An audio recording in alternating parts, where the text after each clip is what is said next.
মায়ের পায়ের নিচে স্বর্গ আছে বলে শুনেছি, কিন্তু আমি সেটা প্রতিদিনে অনুভব করি। তার প্রতিটা কাজ, প্রতিটা চিন্তা আমার জন্য। তার ভালোবাসা নিঃশব্দ কিন্তু প্রবল। আমরা যারা সেই স্বর্গকে হারিয়েছি, তারা এখনো খুঁজে ফেরে সেই আশ্রয়। তাদের কান্না আমায় থামিয়ে দেয়, আর আমি মাকে জড়িয়ে বলি, তুমি আছো, আমি ধন্য। মা প্রতিদিন এক কাপ চা বানিয়ে বলেন, এটা তোর জন্য।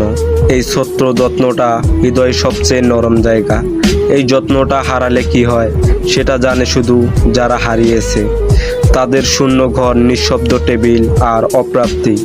আমরা মাকে আরও কাছে টেনে নেই। আমি ভাগ্যবান, মা বেঁচে আছে, তার সাথে এখনো দিন গোনা যায়।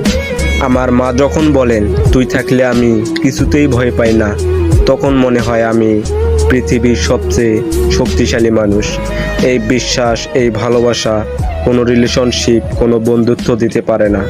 যারা এই শব্দগুলো শুধু স্মৃতিতে শুনে কাঁদে, তাদের বুকের ব্যথা আমায় হৃদয়েও বাজে। আমি চুপচাপ মার পায়ের কাছে বসি, কারণ আমি এখনো পারি। মা এখনো পিঠে হাত বুলিয়ে বলেন, ভালো থাকিস, তোর ছোঁয়া যেন হাজারটা দোয়া মিশে থাকে। আমি এখনো তার চোখে প্রতিশ্রুতি খুঁজি। যারা আজও শুধু মার স্মৃতি নিয়ে বাঁচে, তারা জানে এই স্পর্শ হারানো কতটা বিষাক্ত নিঃশ্বাস। তাদের কষ্ট দেখে আমি আরও গভীরভাবে মাকে ভালোবাসতে শিখি। মা এখনও প্রতিদিন সকালে ডেকে দেন, ওঠ বাবা, অফিসে দেরি হয়ে যাবে। তার সেই ডাকটা আমার সকাল শুরু করে। এই নিয়মটা আমার জীবনে সবচেয়ে নিরাপদ অভ্যাস। আমি জানি এই ডাকটা একদিন থেমে যাবে, তখন আর কিছুই আগের মতো থাকবে না। যারা এখনও সেই শূন্যতা বয়ে বেড়াচ্ছে, তাদের প্রতিটি নিঃশ্বাসে শুনি হারানোর কান্না।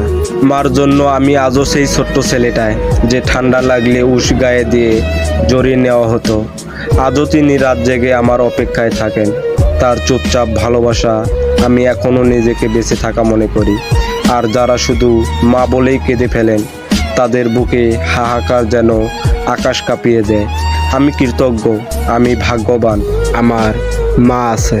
অনেক ভালোবাসি মা তোমাকে। I love you.